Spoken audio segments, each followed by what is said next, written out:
Somos uma única DASA. Para inaugurar uma nova era no cuidado com a saúde, para ampliar os espaços e os acessos, proporcionar um avanço contínuo em tecnologia, dar ainda mais segurança, consolidar dados e integrar procedimentos, para aproximar especialidades e fortalecer o exercício da medicina. Sobretudo, para proporcionar a jornada de saúde completa em que acreditamos. Por tudo isso, hoje somos uma única DASA, uma rede que valoriza e fortalece mais do que nunca a comunidade médica e que busca estar à frente do nosso tempo, sem deixar nunca de estar frente a frente com as pessoas. DASA é para toda a vida. Bom, boa noite a todos. É um prazer, mais uma vez, estar aqui com vocês no nosso Talk. Hoje nós temos uma nossa convidada especial, a Patrícia França, que é que ela é bióloga, mestre e doutora em genética pela Universidade Federal do Paraná. Atualmente ela é embriologista das clínicas Origens, Cegonha e da Arte de Belo Horizonte, docente em reprodução humana, virologia clínica e citopatologia clínica para os cursos de biomedicina da Universidade de Unifenas, e no curso de pós-graduação em reprodução humana pela PUC de Minas Gerais, lecionando a disciplina de gestão de qualidade, e ela é delegada da Regional de Minas Gerais pela Pronúcleo. Então, é um prazer, Patrícia, tê-la aqui conosco hoje. Nós temos também a nossa equipe, a embriologista Priscila, o Bruno. Então, todos sejam bem-vindos. Priscila, agora eu passo a palavra a você. Obrigada a todos, boa noite, sejam todos bem-vindos. E eu espero que nessa discussão, né, que vai ser um bate-papo, a gente possa discutir, né, e levar para agregar muito a nossa vivência dentro da clínica, dentro da nossa rotina. Eu espero que a Patrícia possa nos abrilhantar aí com a sua aula tão brilhante como sempre. Passo a palavra ao Bruno. Obrigada, gente. Boa noite. Boa noite a todos. Tudo bem? Prazer aqui conversar com vocês. Patrícia, é um prazer enorme fazer parte, né, dessa conversa que a gente vai ter hoje. Conheço a Paty de longa data e sei o quanto ela é capaz e vai trazer uma aula brilhante para a gente poder discutir, conversar um pouquinho sobre, né, o teste de PGTA, sobre todas as indicações, sobre toda essa temática que a gente tem com relação a abortamento de repetição, tá? E eu queria convidar todos para que todos mandassem as suas perguntas para a gente, tá? Então, a qualquer momento da aula, mandem as perguntas que a gente vai selecionar todas elas para a gente conversar depois do final da aula, tá bom? Paty, muito obrigado mais uma vez e, por favor. Boa noite a todos. Boa noite, gente. Muito obrigada, primeiramente, pelo convite, né? A Camila, o Bruno, a Priscila, obrigada a Dasa. E pela oportunidade de estar aqui para a gente conversar um pouquinho desse tema que eu gosto muito e tem muita relevância na nossa prática clínica, né? Vou compartilhar, então, aqui a minha tela. Tá tudo certo? Tá dando para ver? Tá perfeito, Paty, pode seguir. Só tem... Aí, agora perfeito. Joia. Bom, gente, então a Camila, inclusive, que sugeriu, né, esse artigo para a gente discutir um pouquinho sobre os resultados de gestação após transferência embrionária de embrião descongelado, depois de um tratamento de FIV, com ou sem PGTA, em mulheres com perdas gestacionais recorrentes. É um estudo com os dados do SART, então, portanto, é um estudo muito grande, robusto, bem estrito. Eu trabalhei no meu mestrado com um grupo de aborto de repetição, né? Então, eu acho que quando eu já vi esse artigo, já me remete a todas as histórias que eu vi e eu acabei me envolvendo, porque eu tinha que entrevistar esses casais. Então, a gente acompanhou um pouquinho da vivência deles, né? E a gente sabe que um aborto espontâneo já é um acontecimento traumático na vida de uma pessoa, na vida de uma mulher, e o aborto de repetição traz um dano ainda maior, né? Então, são pessoas que tiveram aí 4, 10, 14 abortos de repetição. Então, uma gravidez que é para chegar com tanta esperança, com um momento tão agradável, vira um momento de estresse, né? Porque as pacientes não sabem o que vai acontecer. Será que essa gravidez vai seguir adiante? Será que eu vou perder mais uma vez? E a gente escuta inúmeros relatos, né? E há pacientes que entram em depressão, e casamentos que terminam. Então, é uma jornada muito difícil. Então, um estudo com esse perfil de pacientes me chama ainda mais atenção, porque eu convivi com essa realidade durante 2 anos, né? No meu trabalho do mestrado. Trouxe aqui, assim, 3 relatos para a gente ver pontos de vista diferentes das pacientes. Então, para elas, a perda de um feto, né, de um embriãozinho de 7 semanas de gestação apenas, é um bebezinho que eles perderam. Para eles é um bebê, é um filho que se foi. Então, é um trauma grande. E outros falam que não tem outra gravidez, outro bebê que vai suprir, que vai eliminar o que aconteceu antes. Isso fica marcado para sempre. E umas têm uma visão um pouco mais otimista, né, dizendo que às vezes um final feliz não é com um bebezinho no braço, às vezes você pode ser feliz sem um bebê. Então a gente vê que tem uma história muito sofrida por trás disso. E por isso, então, eu vou apresentar esse trabalho, né, esse estudo do SART, que foi publicado na Human Reproduction agora em maio desse ano. Bom, então essa vai ser a sequência da minha apresentação. Bom, a gente sabe que de 1 a 2% dos casais sofrem de aborto espontâneo de repetição. E nós, profissionais da área, pensamos o que a gente pode fazer? Será que existe uma ferramenta que a gente pode utilizar para ajudar esses casais? Então, para a gente falar um pouquinho se existe ou se não existe uma ferramenta que a gente possa ajudar, a gente tem que entender o que é essa perda gestacional recorrente. Né? Então, segundo o SART, a perda gestacional recorrente é o término da gravidez antes de 20 semanas de gestação, por 2 vezes. Mas o ASRM e também o ESHRE, eles utilizam um termo mais restrito, que são 3 gravidezes que se terminam antes da 20ª semana de gestação, 3 ou mais.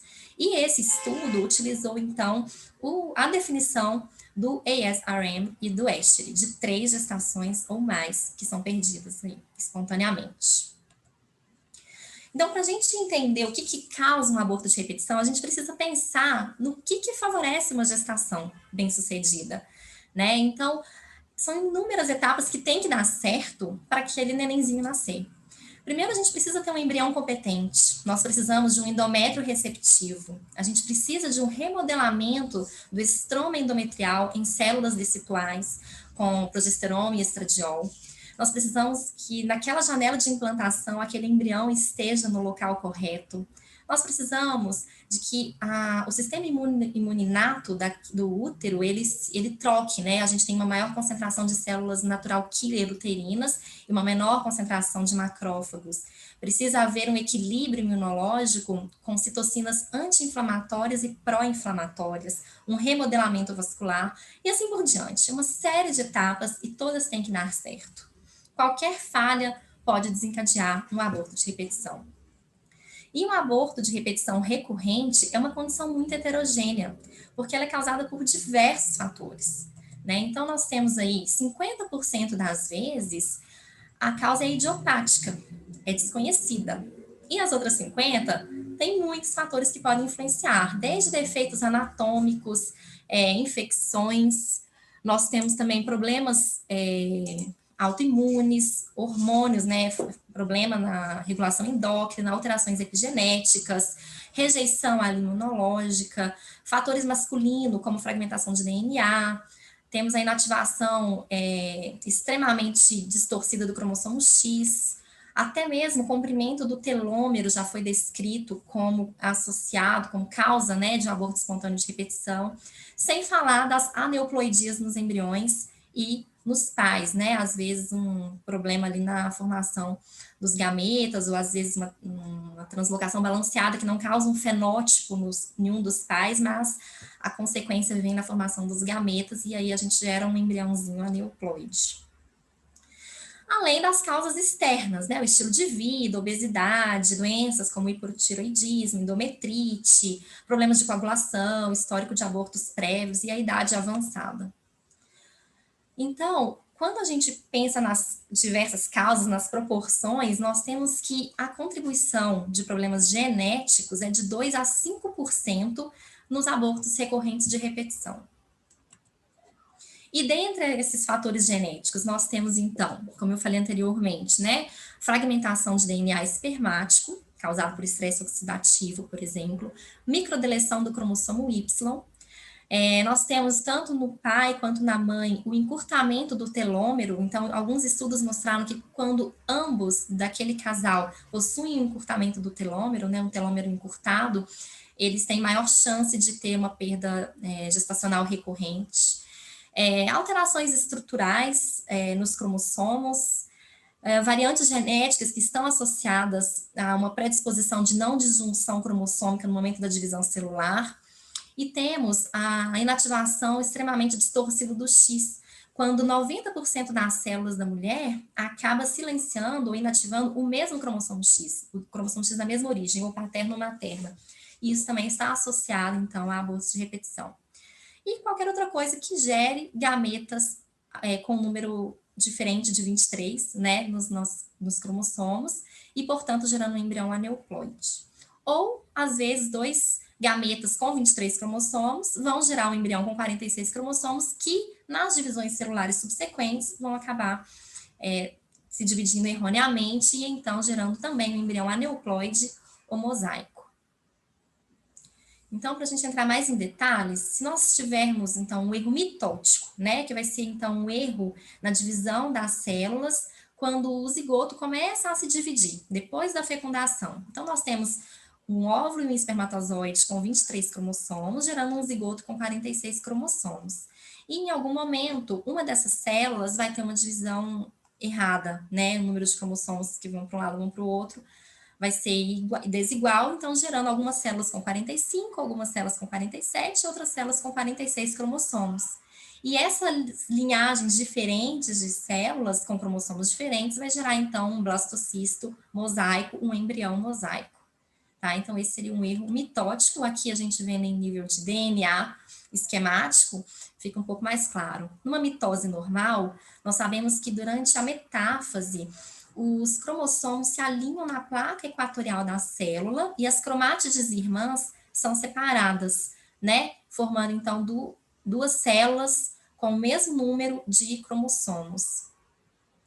Bom, quando nós temos uma mitose errada, essa disjunção das cromátides irmãs vai dar errado. Então, vão 2 cromátides para o mesmo lado, por exemplo, e nenhuma para o outro, gerando, então, células aneuploides. E, nesse caso, nós vamos ter um embrião aneuploide ou mosaico normalmente, né? E, nesse caso, a gente teria um embriãozinho euploide.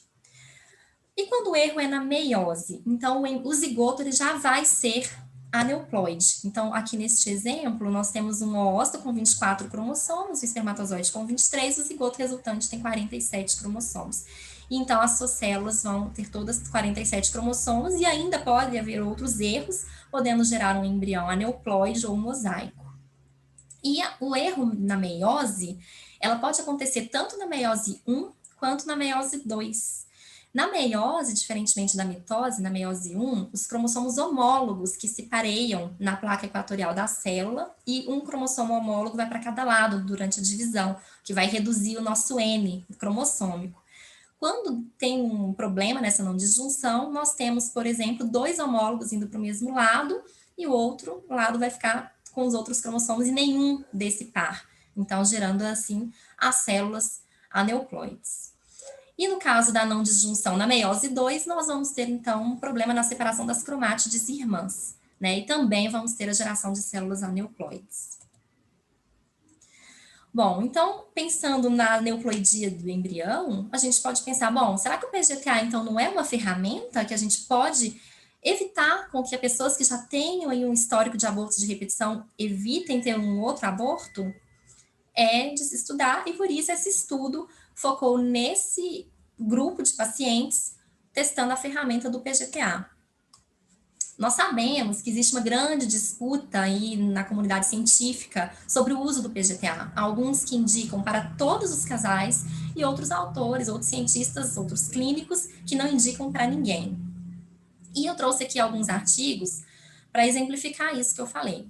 Esse, para mim, é um dos melhores artigos que falam de PGTA. Foi publicado em agosto de 2020, na Fertility e Sterility. E ele quer saber o seguinte: qual que é o valor preditivo de um diagnóstico de um diagnóstico de aneuploide após um PGTA por NGS? Então, primeiramente, nós teríamos... Eu estou só tirando aqui uma caixinha que está na minha frente, agora sim. O que esse estudo fez? Foram biopsiados mais de 12 mil blastocistos, mais de 2 mil blastocistos. Mas a análise genética, o resultado dessa análise não foi revelada. A transferência embrionária de embriões descongelados foi feita com base na morfologia dos embriões. Só após um teste de gravidez positivo ou negativo, caso positivo, só após 13 semanas de gestação, é que os testes do PGTA foram revelados. E o que eles encontraram?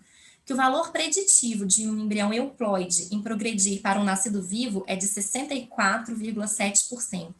Ou seja, quando você tem o resultado de um embrião euploide, a chance da paciente engravidar e ter um nascido vivo é de 64,7%.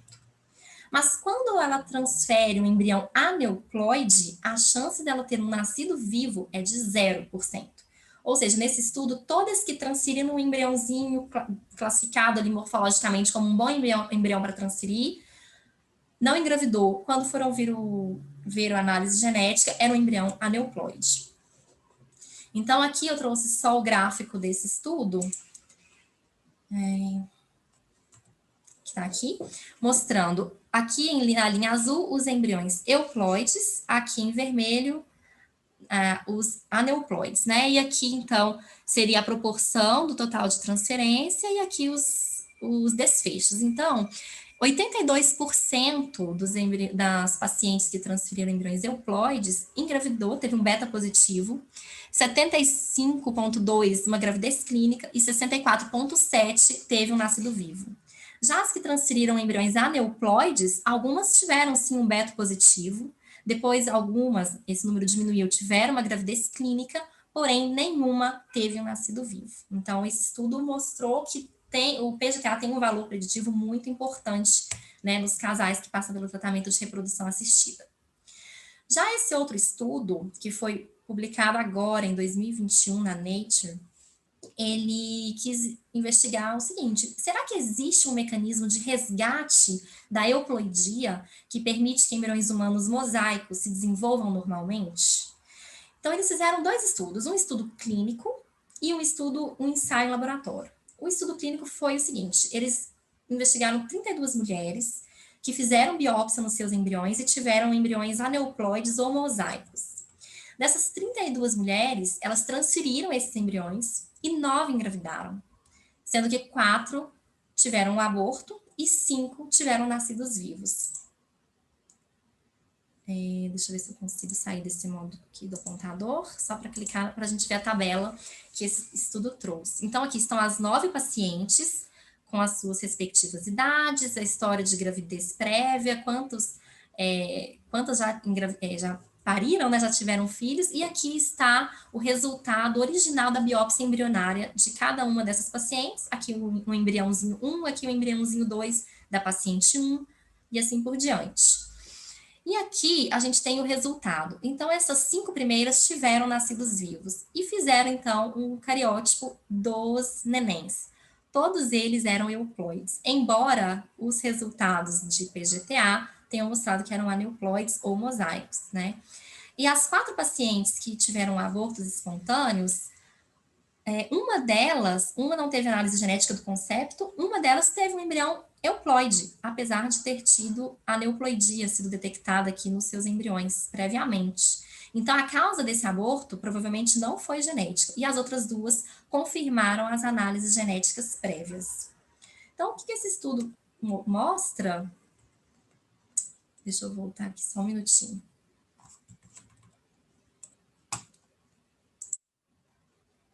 Então, esse estudo mostra que, sim, existe algum mecanismo que resgata a euploidia desses embriões. Inclusive, em camundongos, isso já foi descrito. Então, esses pesquisadores quiseram fazer um teste em humanos. Como eles fizeram isso? Eles utilizaram células-tronco embrionárias, cultivaram essas células, né, uma linhagem de células específicas, e cultivaram elas com reversina, que é uma molécula, é uma quinase, na verdade, inibidora do ponto de checagem do ciclo celular. Como ela inibe essa checagem do ciclo celular, na metáfase, os cromossomos ficam todos bagunçados e aí na divisão celular eles acabam se separando aleatoriamente, gerando então aneuploidias. Então o objetivo do uso dessa molécula era gerar células aneuploides. E depois de 24 horas de cultivo com essa reversina, 94% das células apresentavam as aneuploidias. E depois eles misturaram essa linhagem de células com reversina, né, aneuploides, com a linhagem celular original, que não tinha aneuploidia, né, gerada assim em laboratório, e fizeram mosaicos. Depois eles induziram essas células, né, com uma determinada substância que vai levar ao desenvolvimento dessas células tronco embrionárias à formação dos folhetos germinativos, né, no formato de gástrula, que são os gastruloides, né, em formato alongado com os 3 folhetos embrionários. E o que eles acharam? Que os gastruloides mosaicos, mesmo, né, com muitas células aneuploides, eles são capazes de se organizarem em padrões normais, com células aneuploides sendo preferencialmente alocadas para as camadas do trofectoderma e não para os folhetos embrionários propriamente dito, e sim para a região que vai formar ali anexos, né, embrionários. Então, esse aqui é uma imagem desse artigo. Essas fotos aqui são as células mosaico, né, os embriões, os gastruloides mosaicos. Então, a gente tem aqui 25% de células aneuploides, 50% de células aneuploides e aqui 75%. Enquanto aqui foi um controle com todas as células aneuploides. E aqui embaixo são os controles apenas com a linhagem de células originais, sem aneuploidia. Então, a gente vê aqui que a marcação com o SOX2, que marca ectoderma, ela diminuiu em relação aos controles nos gastruloides com mais células aneuploides. E em verde, a gente tem a marcação com GATA3 positivo, que sinaliza as células do trofectoderma, ou seja, a gente percebe que as células aneuploides, elas foram alocadas realmente para o trofectoderma, deixando então as células embrionárias livres das aneuploidias, que é uma evidência de que sim, é possível a gente reverter um caso de um embrião aneuploide. Não é a maioria dos casos, mas é possível acontecer esse mecanismo sim em humanos. Bom, tem esse outro estudo que foi publicado em novembro do ano passado, mostrando que o PGTA é recomendado para a transferência de embriões e ele aumenta os resultados clínicos em termos de implantação embrionária e recomenda a biópsia no estágio de blastocisto.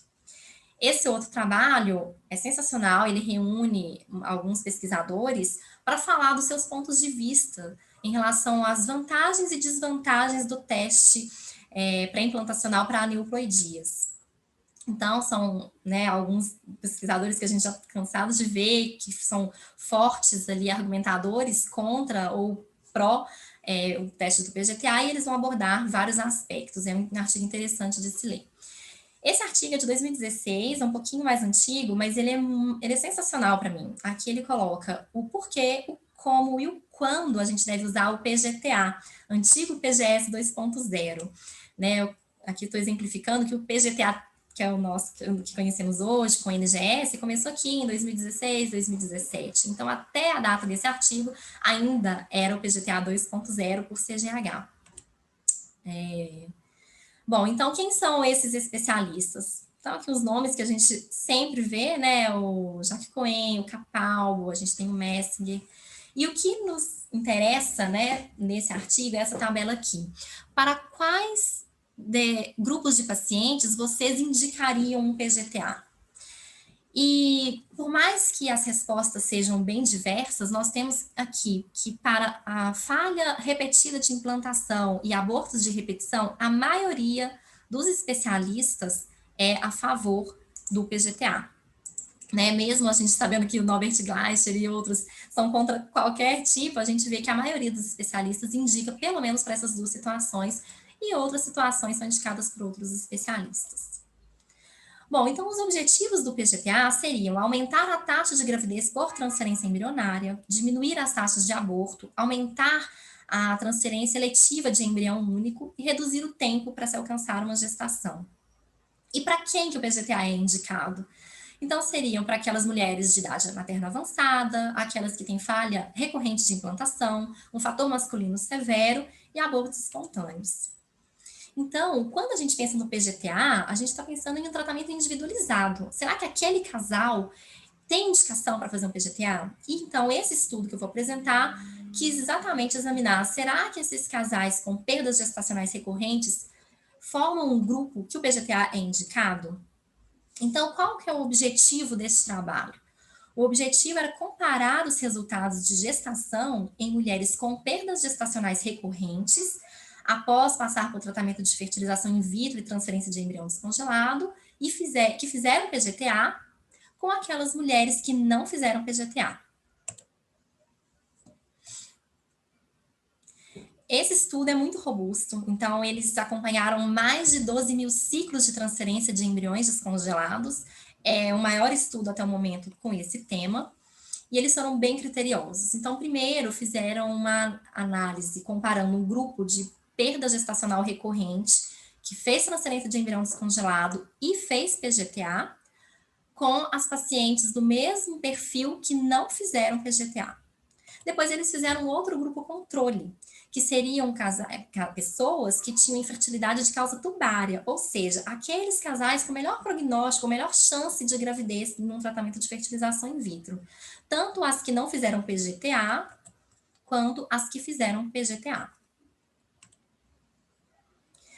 E esse estudo foi um estudo retrospectivo e eles pegaram dados que foram publicados no SART, né, que é a Sociedade de Tecnologia de Reprodução Assistida americana, e de 2010 até 2016.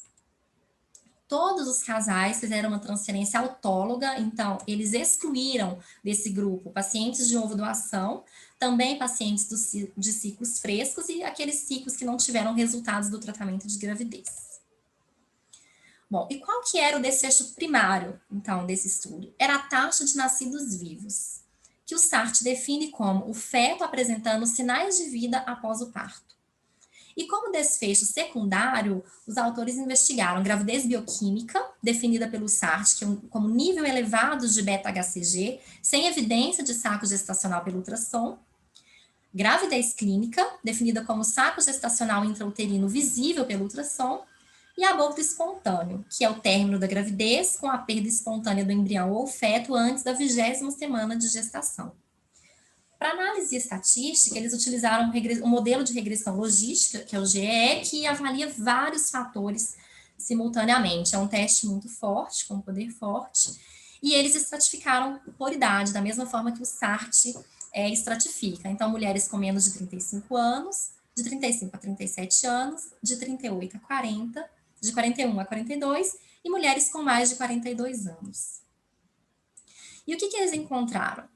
No grupo de PGTA, juntando-os com causa de infertilidade tubária e aqueles de abortos espontâneos de repetição, foram 8.344 ciclos de transferência de embrião descongelado e o grupo controle, 4.287. Aqui estão os dados demográficos dessas pacientes, né? Aqui a gente tem o grupo de perda gestacional recorrente, aqui com causa de infertilidade tubária, sem PGTA e com PGTA. E eles acharam diferença estatística para idade, para histórico prévio de cigarro, etnia, de região geográfica, esterilização cirúrgica e indicação para FIV. Mas esses dados, eles não têm uma significância clínica, então não interferiu nos resultados que eles encontraram. Em relação aos resultados gerais em mulheres com abortos espontâneos de repetição após transferência de embrião descongelado com e sem PGTA, nós tivemos, então, aqui, sem PGTA e com PGTA. Foram 4.116 ciclos sem PGTA, 4.288 que fizeram PGTA. De nascidos vivos, nós tivemos 47,7% no grupo com PGTA, contra 33,6% no grupo sem PGTA. E da mesma forma, tivemos maior gravidez clínica e menor abortos espontâneos. E também, estatisticamente significativo, tivemos uma menor quantidade de gravidez bioquímica, ou seja, aqui as gravidezes deram mais certo do que no grupo sem PGTA. Não teve diferença estatística para gravidez ectópica. Então, o que pode se concluir? Que sim, o PGTA, mais transferência de embrião descongelado, aumenta a taxa de nascidos vivos nesse grupo de pacientes que têm abortos de repetição.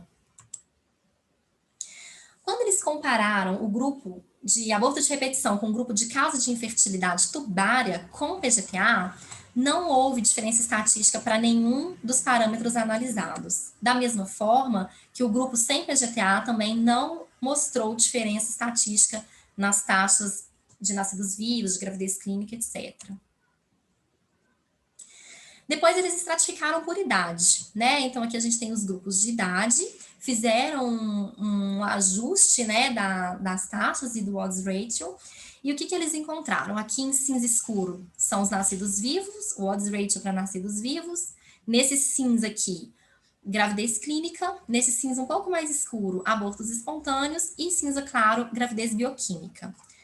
A gente pode perceber que tanto para nascidos vivos quanto para a gravidez clínica, independentemente da idade, existe sim um favorecimento para o grupo com PGTA.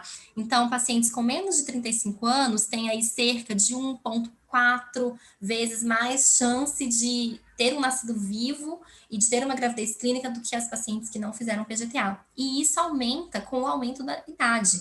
Quando a gente vem aqui com pacientes com mais de 42 anos, a gente tem aqui quase 4 vezes mais chance de a paciente ter um nascido vivo e quase 2,5 vezes mais chances de ter uma gravidez clínica quando a paciente faz o PGTA, em relação àquelas que não fazem. Portanto, o PGTA beneficia casais com abortos espontâneos de repetição, especialmente aquelas mulheres que estão em idade mais avançada. A gente sabe, né, que a idade materna causa um risco do nascimento de crianças com aneuploidias. Então, isso já é antigo, a gente sabe, mulheres com 30 anos têm aí cerca de 0,26% de ter um nascido vivo com alguma aneuploidia. Em comparação com mulheres de 45 anos, que têm quase 5% de chance de ter um nascido vivo com alguma aneuploidia e 12,5% quando ela já tem 49 anos.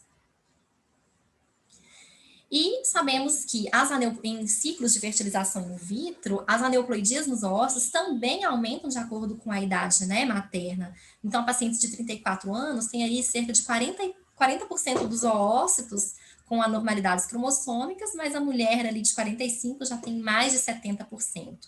Portanto, esse estudo, ele mostra que as aneuploidias são realmente as causas desse histórico pré-existente de aborto de repetição do grupo de PGTA, né? Então, a gente viu que como esse PGTA favoreceu mais mulheres em idade avançada, quer dizer que a aneuploidia era uma das principais causas para esse aborto de repetição. Em relação à taxa de aborto, esse estudo mostrou que sim, há uma diminuição na taxa de aborto para o grupo com PGTA em relação ao grupo sem PGTA. Mas mesmo assim, nos dois grupos de aborto de repetição, a taxa de aborto é menor do que na população como um todo. Esse dado aqui é reportado pelo ASRM. Então, entra assim algumas dúvidas, né? Será que o tratamento de FIV favoreceu a diminuição da taxa de aborto nesses dois grupos? Será que a seleção embrionária pelo embriologista diminuiu a taxa de aborto? Porque foram os dois ciclos, mesmo aqui tendo dado significativamente menor, aqui também é menor, né? Ou será que é um ciclo que é controlado por hormônios que pode favorecer essa diminuição na taxa de aborto? Né? Então, ele colocou essas perguntas. Quando o estudo, né, esses pesquisadores estratificaram por idade, essa significância sumiu, ela desapareceu, porque o teste estatístico perdeu poder, né, com a estratificação por idade. Quando se compara, então, as mulheres com perdas gestacionais recorrentes com aquelas mulheres com infertilidade tubária, não foi encontrada diferença estatística. O que isso significa? Provavelmente, o PGTA beneficia não só o grupo de abortos espontâneos recorrentes, né? Outros grupos também são beneficiados com isso. Embora o ASRM diga para a gente que as evidências são insuficientes para indicar o PGTA para todos os casais com infertilidade, a gente sabe que precisam ser feitos mais estudos, aquela história, são necessários mais estudos para a gente delinear bem quais são aqueles pacientes que precisam mais do PGTA, que têm indicação para o PGTA, e aqueles casais que não precisariam. Existe um trabalho de 2016 que fez uma comparação de pacientes com perdas gestacionais recorrentes que fizeram FIV mais PGTA e compararam com pacientes que têm perdas gestacionais recorrentes que não fizeram nenhum tratamento. E eles não encontraram diferença estatística. Logo depois, no ano seguinte, um outro artigo foi publicado mostrando que existe uma série de viés nesse estudo de 2016. Primeiro, eles não fizeram controle para a idade materna. E segundo, que todas as pacientes que tiveram embriões com baixa qualidade foram cancelaram o PGTA, né? Então, é cheio de viés, então esse artigo coloca que é possível, sim, que esse grupo seja beneficiado. Isso antes, né, desse estudo que eu apresentei aqui. E Sato, em 2019, também publicou um artigo comparando mulheres com perdas gestacionais recorrentes com PGTA e sem PGTA. Não encontrou diferença estatística, mas era um estudo muito menor, um teste não era robusto, existiam outros viéses aí. Então, esse estudo que a gente, né, que eu apresentei aqui, ele é robusto para indicar o PGTA para casais com perdas gestacionais recorrentes. Mas ele tem algumas limitações. E quais são essas limitações? Primeiro, é um estudo retrospectivo. Segundo, porque eles não tiveram dados por ciclo iniciado, e sim dados por transferência embrionária. Então, pode existir aí um viés de seleção. Além disso, as pacientes com perdas gestacionais recorrentes foram para a FIV com outros diagnósticos de infertilidade. Então, aquelas pacientes com perdas gestacionais recorrentes sem indicação para fertilização in vitro, seria a única indicação a perda gestacional, elas não entraram no estudo. Então, esse também pode ser uma limitação, né? A gente poderia ter aí dados muito mais robustos. Uma outra limitação. Os dados do SART não têm detalhamentos clínicos específicos para a causa do aborto de repetição, né? Como a gente viu lá atrás, nós temos diversas causas, né? E essas causas não estavam claras ali nesses dados, então eles não tiveram acesso a essa informação. E também não tiveram informação sobre os tratamentos prévios para a perda gestacional recorrente, quais pacientes fizeram e qual tratamento que elas fizeram. E também não tiveram informação sobre o uso de adjuvantes durante o tratamento, se elas usaram heparina ou algum outro hormônio que poderia também favorecer ou não, né, a implantação e a continuidade aí da gestação. Não tinha informações sobre ciclos frescos, né? Eles tiveram que excluir pacientes de ciclos frescos, porque é muito diferente, né, o preparo endometrial, então para diminuir um pouco o viés, mas eles não tinham informação sobre esses ciclos frescos. Se elas tiveram, essas pacientes desse estudo, né, que tiveram embriões transferidos, que foram embriões descongelados, se no ciclo fresco que elas fizeram, se teve cancelamento, se teve transferência prévia, se engravidou ou não, eles não tinham acesso a essas informações. Outro viés importante aqui é que a metodologia utilizada, ela é heterogênea, né? De 2010 a 2016, a gente tinha aí CGH e também NGS. Então, será que isso tem algum impacto ou será que não? E a pequena diferença que eles encontraram na taxa de aborto, de 11% no grupo com PGTA e 13% no grupo sem PGTA, será que esse efeito é só do PGTA? Será que o próprio tratamento de fertilização in vitro pode ter, né, ter tido alguma influência? Então, essas são as limitações do estudo. Apesar disso, é um estudo robusto, um estudo muito bem desenhado, estrito, e então eles podem afirmar que o uso do PGTA para a seleção de embriões euploides beneficia mulheres com 3 ou mais perdas gestacionais espontâneas com embriões congelados após um tratamento de fertilização in vitro, especialmente as mulheres de idade mais avançada. Então, é isso. Obrigada a todos pela atenção.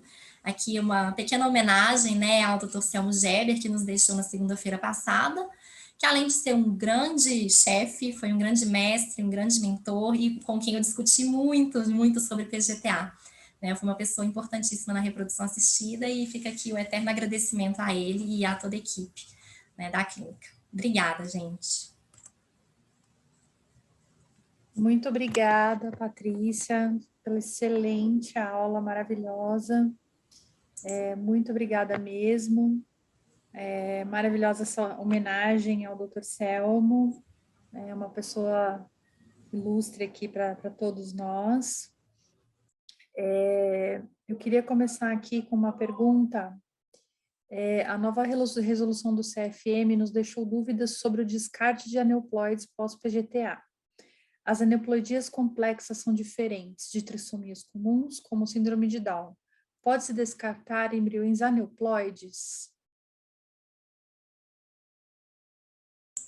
Tirei do mudo aqui. Embriões aneuploides podem ser descartados, né? Eles colocaram embriões não viáveis, podem ser descartados, portanto, aqueles embriões que são diagnosticados como aneuploides, eles podem, no meu entender, ser descartados, sim. Não sei o que vocês acham. Vou falar a minha opinião também, tá? Como geneticista, a gente segue a mesma regulamentação que a gente tinha anteriormente. Se um embrião ele é considerado aneuploide, ele pode sim e deve ser descartado, porque ele é um embrião que já está mostrando que tem uma alteração cromossômica e não deve ser transferido, porque existe a chance, né, muito, muito grande, que esse embrião vai apresentar determinada doença, seja ela uma alteração de um cromossomo completo, ou seja ela uma alteração de cromossomo segmental, por exemplo. Deixa eu aproveitar que eu estava com a palavra, né, e aí a doutora Maria Cecília Buquerque mandou algumas perguntas para a gente aqui, eu queria agradecer a presença da doutora, e aí ela pergunta aqui, né, então, qual a taxa de embriões aneuploides em pacientes com mais de 42 anos, tá?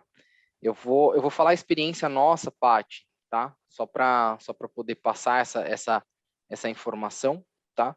E aí depois, se você quiser complementar com alguma coisa que você tenha visto, também fica super à disposição. Então, hoje, do que a gente tem no nosso N, pacientes acima de 42 anos, a gente fala em 70% de embriões aneuploides, tá? Então, a gente tem um N considerável, né, de todas as análises que a gente faz aqui dentro do laboratório, e a gente vê uma porcentagem muito, muito grande, tá? Paty, ela também pergunta, não sei se você tem acesso ao trabalho aí, mas qual que foi a taxa de cancelamento de transferência de embriões no grupo que fez o PGTA? Você lembra se no artigo ele fala isso? Ele não menciona a taxa de cancelamento no artigo, né? Ele coloca todos os ciclos que tiveram transferência com o resultado do tratamento, né? Ele não falou a taxa. Então, esses ciclos que ele utilizou, excluiu provavelmente aqueles que não tiveram cancelamento, né? Só complementando o que o Bruno falou anteriormente, esse número de 70% bate bem com o número de ócitos aneuploides, né? Com a idade materna. Então, a gente vê na contribuição aí da idade com peso importante na geração de aneuploidias. A Maria Cecília também, ela fez uma pergunta aqui. O trabalho do Glacier demonstra que devemos transferir embriões aneuploides, uma vez que existem nascidos vivos com cariótipos normais. Qual a porcentagem de mosaico aceitável para uma transferência? O Bruno com certeza vai responder isso muito melhor do que eu. A gente já conversou sobre isso. O Bruno me mostrou um artigo maravilhoso com aqueles mosaicismos que seriam mais viáveis, né, do que outros. Então, eu vou deixar o Bruno responder aqui para a gente. Ô, Paty, obrigado, viu? O que a gente considera, né? Então, se a gente for pegar o último artigo que saiu na literatura, que foi a maior taxa de transferências de embriões em mosaico, tá? Que foram transferidos 1.000 embriões em mosaicos, que foi do grupo do Santiago Munet, ele mostra que os embriões que foram transferidos de mosaico, que tinham um mosaico de baixo grau, ou seja, que eram de 20% até 50%, apresentavam uma taxa tanto de ongoing pregnancy quanto taxa de implantação maior do que o grupo que tinha um alto grau de mosaicismo, então acima de 50%. Então, hoje, se a gente for pensar em alguma porcentagem que seria mais aceitável para uma transferência, seriam porcentagens abaixo de 50%. Só que o que a gente tem que pensar quando a gente está falando de mosaico? A gente não pode só pensar na porcentagem de células, mas sim em quais cromossomos estão envolvidos e qual que é o tipo de alteração cromossômica. tá? Então, não quero muito me estender isso, mas é que realmente o que a gente pensa é os cromossomos 13, 18, 21, cromossomos sexuais 14 e 16, eles são sempre contraindicados à transferência, porque o risco que você tem transferindo este embrião é muito maior do que o benefício. E essa regulamentação de ser contraindicada a transferência é pela Sociedade Internacional de Testes Genéticos para Implantação, tá, gente? Então, não é o laboratório XYZ que fala isso. Na verdade, é a sociedade que preconiza dessa forma para a gente evitar a transferência.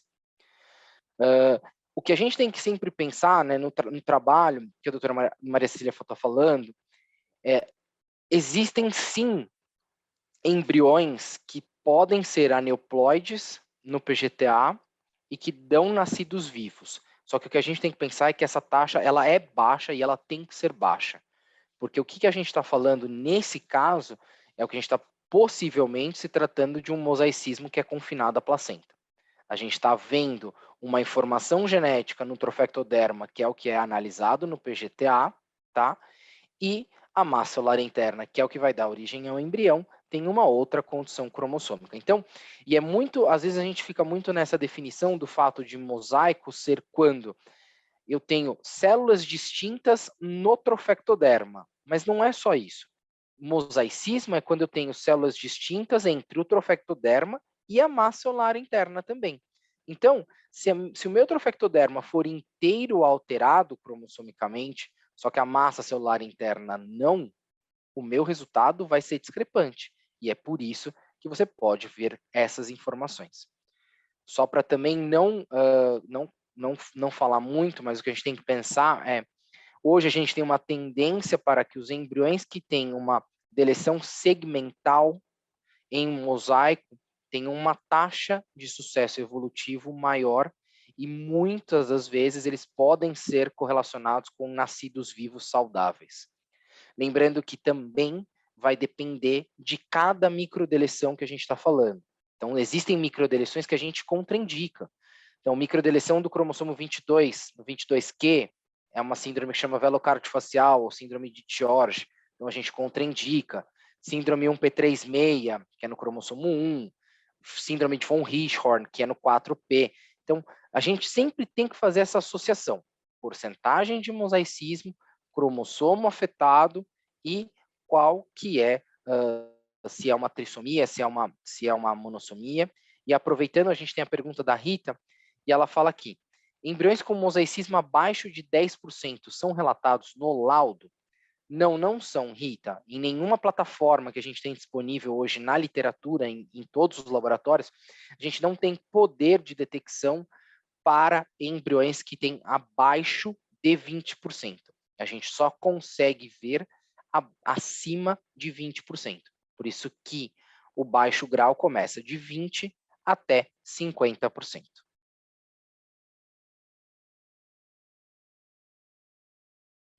Só complementar que o Bruno colocou aqui lindamente para a gente, né, algumas questões. Quando a gente tem um laudo, né, um resultado de embrião mosaico, a gente vê que o clínico tem uma tendência, e aí, vamos transferir? E aí a gente vai, Bruno, o que você acha, né? Porque a gente tem que pensar que quando a gente transfere um mosaico, a gente pode estar realmente aumentando a taxa de aborto dessa paciente, ou mesmo a não implantação, né, a frustração, então isso tem que ficar muito claro para a paciente, né? E quando a gente fala de mosaico na placenta, a gente vê que existe a concordância ali de apenas 2%, né, dos casos de ser mosaico da placenta, que coincide com o mosaicismo do trofectoderma com a massa celular interna. Então, é uma taxa muito baixa ainda. Então, a gente vê que não é a maioria dos casos, não vai ser a maioria dos mosaicos, né? Então, nesses trabalhos, né, esse da Nature e outros que a gente já viu, a gente vê que existe sim a implantação, mas existe uma taxa de aborto maior, né? E a gente tem que pensar então nesses danos para a paciente. E agora, só nessa última pergunta, né, que foi colocada em relação aos 10%, às vezes essa taxa que a gente viu ali naquele outro estudo, né, naquele estudo multicêntrico, de 64,7, o valor preditivo do PGTA, uma parcela ali dos embriões que não tiveram resultado de nascido vivo pode até mesmo ser um mosaico ali de menos de 10% que não foi relatado por causa do teste mesmo, né? Da limitação do teste. Então, pode ter alguma porcentagem que isso pode ter influenciado, né? Embora seja uma pequena taxa de células aneuploides. A Cecília acrescentou aqui que percebemos que as pacientes nunca estão preparadas para não transferir. Essa eu acho que é uma dos grandes problemas que nós temos no laboratório, né? Como chegar para ser paciente, como abordar a paciente e dizer, olha, você tem um embrião mosaico, né? E vamos ou não transferir, né? Como ela absorve isso, essa não transferência? Eu acho que Eu tive uma experiência uma complicado. vez, uma paciente nossa, ela vinha de histórico de perda gestacional, o concepto era trissomia do 18, ela teve um nascido vivo que faleceu com síndrome de Down e foi fazer o PGTA e ela teve 2 embriões e 2 embriões aneuploides, um deles com síndrome de Down. Ela chorando, né, ali, porque não ia ter transferência, ela falou, será que não é Deus que está falando que eu tenho que ter um filho assim? Será que eu não transfiro esse embrião que tem a síndrome de Down? Então, assim, a gente vê o nível do desespero dessa paciente, a gente fala, calma, não está em momento de você decidir, né? Você tem que, acho que digerir um pouco essa ideia, você fez esse teste com um objetivo que é de ter um bebê saudável, então calma, e assim, a gente tem que dar o nosso suporte, né, porque infelizmente às vezes a paciente não tem o embrião euploide, né, às vezes são inúmeras tentativas, às vezes acaba o dinheiro, acaba a força de vontade, não tem mais como dar continuidade ali no tratamento e infelizmente elas entram nesse nível de desespero mesmo, né, é muito triste, elas não estão preparadas, como a Cecília disse, muito bem dito, elas não estão preparadas para não terem uma transferência. Mas acho que você falou um ponto bem importante, só rapidinho, Bruno. Ela fez o teste para identificar se o embrião ele era viável ou não, né? Então, por que a gente não utilizar essa ferramenta? Eu sei que é extremamente difícil para uma mulher ela aceitar que ela não tem um embrião viável. Claro que ela vai ter que ir para casa, ela vai ter que pensar, ela vai ter que passar por aquele luto, mas depois que ela entender realmente que a gente está ok, um síndrome de Down, ele pode ter uma vida boa, mas às vezes ele tem vários problemas, né, devido à síndrome de Down, então às vezes ela precisa de um tempo para ela absorver isso e ela entender que ainda bem que ela fez o teste e ela não teve um filho com todas as complicações que ele teria, né? Então, realmente, eu acho que o PGTA serve exatamente para isso. E só aproveitando, né, eu acho que a gente tem que sempre associar que um resultado, ele não deve ser somente interpretado pelaquilo que está escrito no laudo. Então, todo e qualquer paciente deve contar com um apoio para poder ajudar. Então, seja para comunicar com um geneticista, com um embriologista, com toda a rede de apoio disponível para que ela tome a melhor decisão. Porque no final das contas, o que a gente está querendo aqui se propor com o teste é você dar conhecimento para a paciente. A gente tem que mostrar o teste realmente, ele não vai alterar se o embrião tem uma síndrome de Down para ele não ter. O teste não é para isso, eu sempre falo isso. O teste é para a gente encontrar o que tem naquele embrião, seja um diagnóstico positivo ou negativo, e a partir deste diagnóstico é que a gente vai pensar nas próximas etapas. Obviamente, a gente sempre quer um embrião euploide, é o que todo mundo gostaria de ter sempre. Só que muitas vezes a gente não consegue. E nesses casos é que o apoio de toda a rede dentro da clínica de FIV e do laboratório de genética estão à disposição da paciente, seja para poder conversar para ela, para poder entender o que é esse resultado alterado, porque às vezes a gente tem que, porque para mim é muito mais fácil falar, né, isso é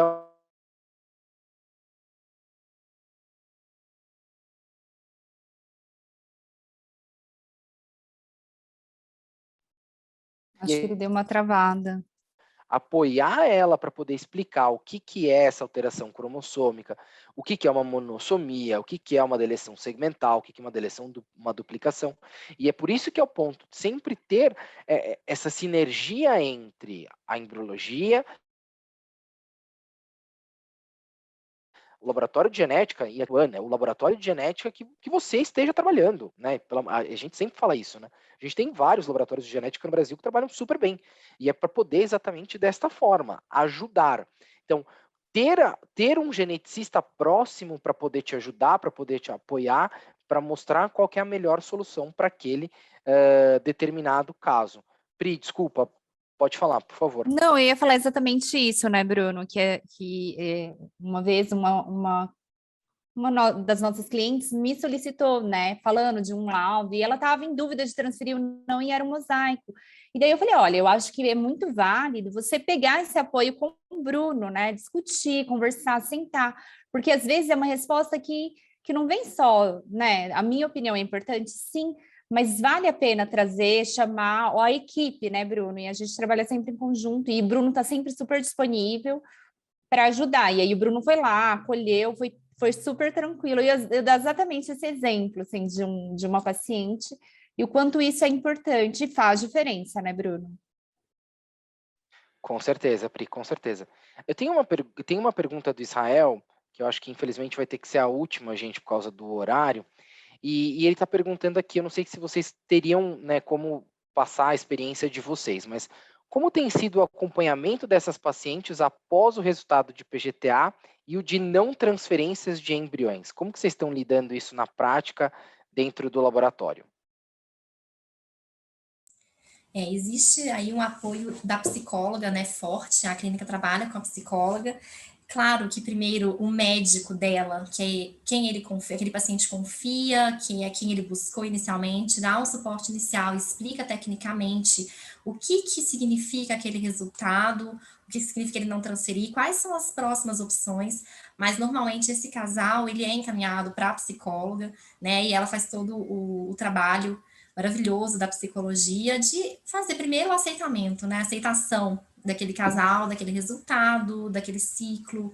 E o que eles querem, né? Eles querem continuar, eles têm força, eles precisam de um tempo, eles já querem continuar porque eles já estão ali.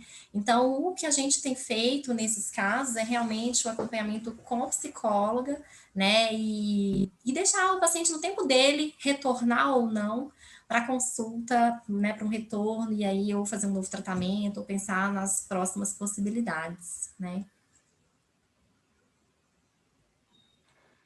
Bom, muito obrigada a todos. Eu acho que foi uma aula maravilhosa, Paty. Nós estamos recebendo aqui várias pessoas agradecendo e te parabenizando. Foi uma aula maravilhosa, super esclarecedora. Muito, muito obrigada mesmo. Esperamos você num próximo momento. Obrigada, Priscila. Obrigada, Bruno. Obrigada a todos que participaram, todos que vieram aqui nos assistir essa noite. Agradeço enormemente também, Camila, vocês, pelo convite, pelo apoio, pela troca de experiência, Bruno, Priscila, foi ótimo e espero aí darmos continuidade na parceria de sempre, gente. Obrigada. Você é sempre bem-vinda à nossa casa. Muito obrigada. Seja muito bem-vinda, muito obrigado, viu? Muito obrigado pela aula, foi um prazer compartilhar esse momento com você, essa aula brilhante. E, né, pessoal, também, para todo mundo que está vendo aqui ao vivo, a gente vai deixar disponível gravado essa aula, que é a aula brilhante da Paty. Então, para quem não pôde acompanhar, por favor, falem com seus colegas, que a gente vai deixar gravado, a gente vai disponibilizar no nosso grupo, né? E para vocês poderem assistir essa aula brilhante. E aí, caso tenha alguma dúvida, que seja para a Paty ou para a gente fica super à disposição, tá bom? Obrigada Uma boa noite a todos. Obrigada a todos, gente. Obrigada a todos, uma boa noite. Até o próximo. Até. Tchau. Tchau. Tchau.